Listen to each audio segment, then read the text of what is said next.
wabarakatuh. Nama saya Azmi Zahra Turihani dengan NIM 11910404024. Di sini saya akan memaparkan teori kepribadian Adler.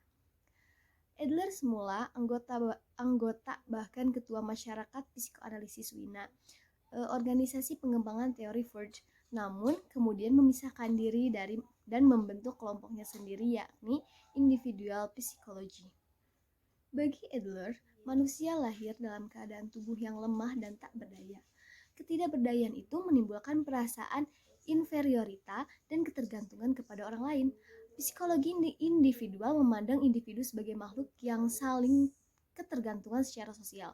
Perasaan bersatu dengan orang lain ada sejak manusia dilahirkan dan menjadi syarat utama kesehatan jiwa. Adapun pokok teori Adler, yang pertama, satu-satunya kekuatan dinamik yang melatar belakangi aktivitas manusia adalah perjuangan untuk sukses dan menjadi superior. Yang kedua, persepsi subjektif, individu membentuk tingkah laku dan kepribadian. Yang ketiga, semua fenomena psikologis disatukan di dalam diri individu dalam bentuk self. Yang keempat, manfaat dari aktivitas manusia harus dilihat dari sudut pandang interes sosial. Yang kelima, semua potensi manusia dikembangkan sesuai dengan gaya hidup dari diri. Dan yang terakhir, gaya hidup dikembangkan melalui kekuatan kreatif individu. Adapun struktur kepribadian Adler, yang pertama, perasaan rendah diri dan kompensasi. Seketika individu menyadari eksistensinya, ia merasa rendah diri akan perannya dalam lingkungan.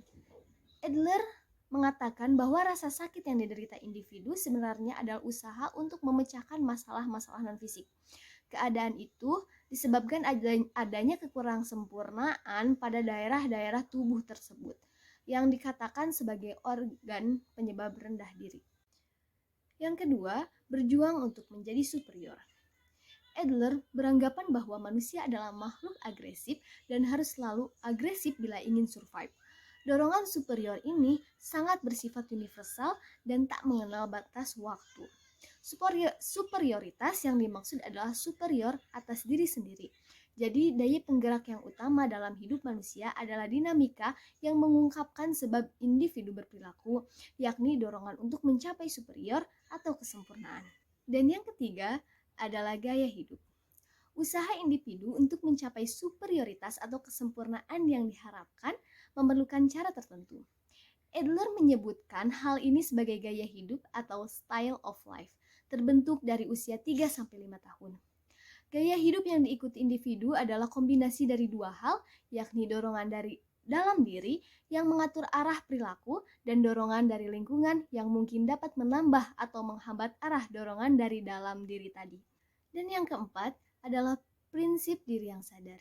Kesadaran menurut Adler adalah inti kepribadian individu.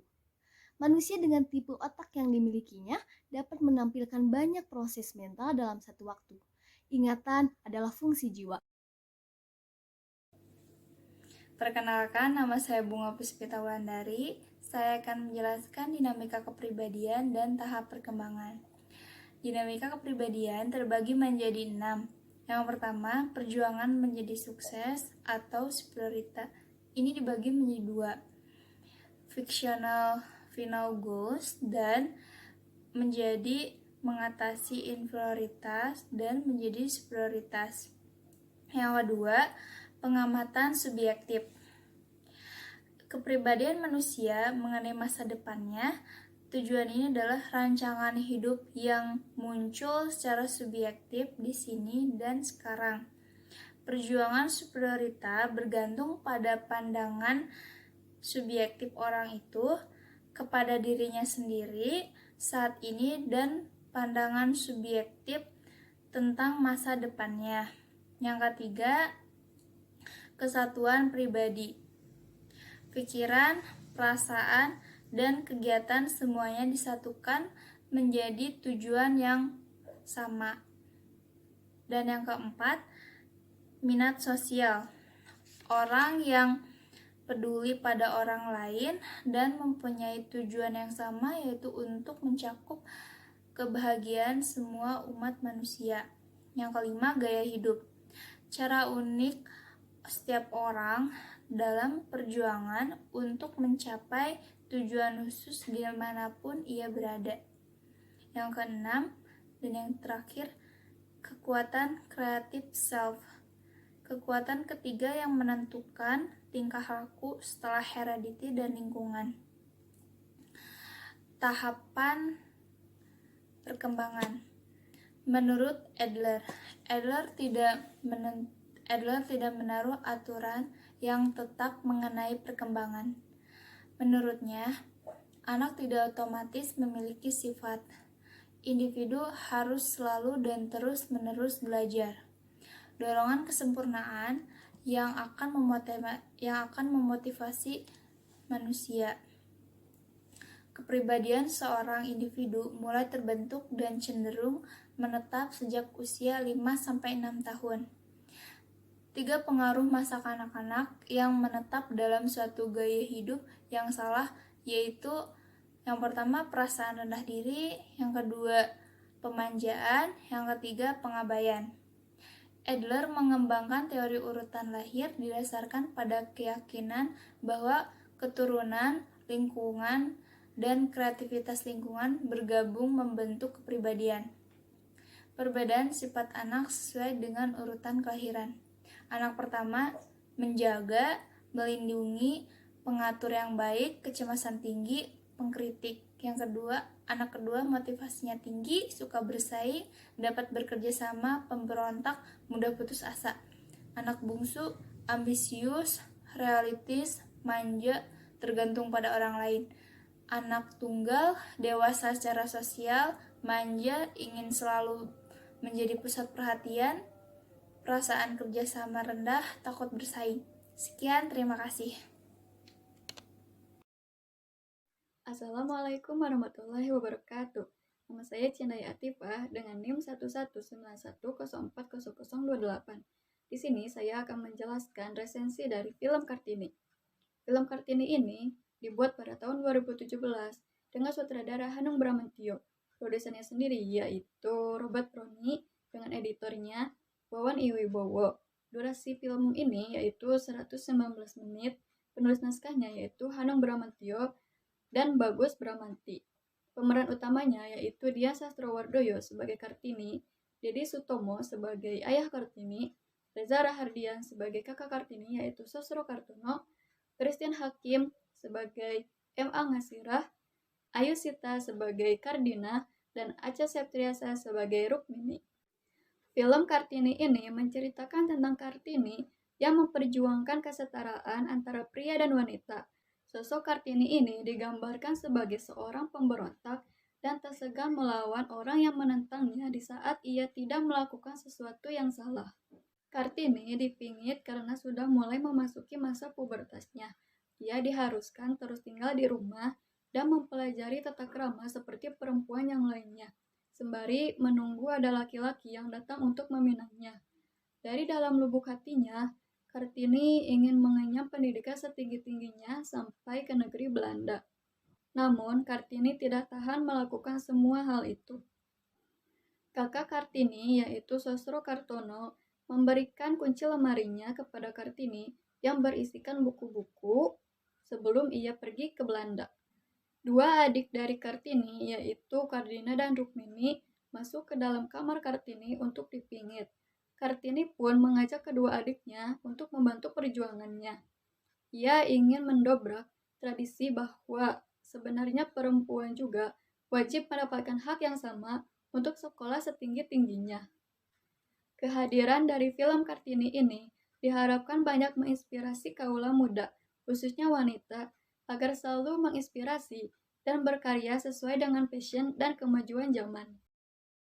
Saya Syahyanti Wijaya Kusumawati dengan NIM 1191040027. Saya akan memaparkan mengenai analisis film berdasarkan teori Adler. Dalam teorinya, Adler menjelaskan mengenai individual psychology, yang memandang bahwa individu merupakan makhluk yang ketergantungan secara sosial. Dalam film Kartini 2017, ditunjukkan saling ketergantungan antara Kartini dan orang-orang di sekitarnya. Dalam film itu juga ditunjukkan perasaan rendah diri atau inferiority feelings yang dirasakan oleh M.A. Ngasirah, karena beliau bukan merupakan keluarga bangsawan. Menjadi wanita yang bisa bersekolah ke Belanda dan memperjuangkan kesetaraan gender di Indonesia adalah fictional Pinel Goals Kartini. Dalam teorinya, Adler menjelaskan mengenai striving for superiority, atau berjuang untuk menjadi superioritas. Dalam film ini, ditunjukkan jelas bagaimana perjuangan Kartini untuk mencapai tujuan-tujuannya. Kartini menganggap dirinya sendiri mampu untuk mencapai tujuan tersebut. Dalam teorinya, Adler juga menyebutkan mengenai interest sosial. Interest sosial ini wujudnya adalah bekerja sama dengan orang lain untuk memajukan sosial. Dalam film, Kartini ditunjukkan memiliki rasa empati dan ketertarikan terhadap sosial yang tinggi. Hal ini dibuktikan dengan betapa sungguhnya dia untuk mewujudkan impiannya bisa bersekolah di Belanda dan memperjuangkan kesetaraan gender dan mengubah cara pandang bangsa Indonesia terhadap perempuan. Menurut Adler, interest sosial ini dipengaruhi oleh hubungan ibu dan anak. Minat sosial Kartini ini dibentuk karena kejadian masa lalu yang mengharuskan dia untuk berpisah dari ibunya hanya karena perbedaan strata di sosial dan masyarakat. Selain itu, Adler juga menjelaskan mengenai creative self. Creative self Kartini di sini ditunjukkan dengan dia yang mampu memajukan Jepara dengan meningkatkan produksi ukiran Jepara, dan dia yang meminta syarat kepada calon suaminya untuk tetap bisa mewujudkan impian-impiannya. Selain itu, dalam teori Adler juga menjelaskan mengenai style of life. Style of life Kartini seperti orang Belanda. Dalam artian di sini adalah Kartini yang lebih maju dan lebih terbuka pemikirannya dibandingkan dengan orang-orang pada masanya. Assalamualaikum warahmatullahi wabarakatuh. Nama saya Dede Nur Hasanah dengan NIM 119104031. Di sini saya akan menjelaskan tentang planning apa aja yang bisa kita lakukan setelah kita menonton film Kartini. Yang pertama yaitu kita dapat mendirikan perpustakaan mini di daerah terpencil guna untuk meningkatkan minat baca baik dari anak-anak maupun hingga orang dewasa. Planning yang kedua yaitu kita dapat mengajar dengan sasaran anak-anak yang kurang mampu seperti anak-anak jalanan yang tidak dapat mengenyam pendidikan formal di sekolah. Terima kasih. Wassalamualaikum warahmatullahi wabarakatuh.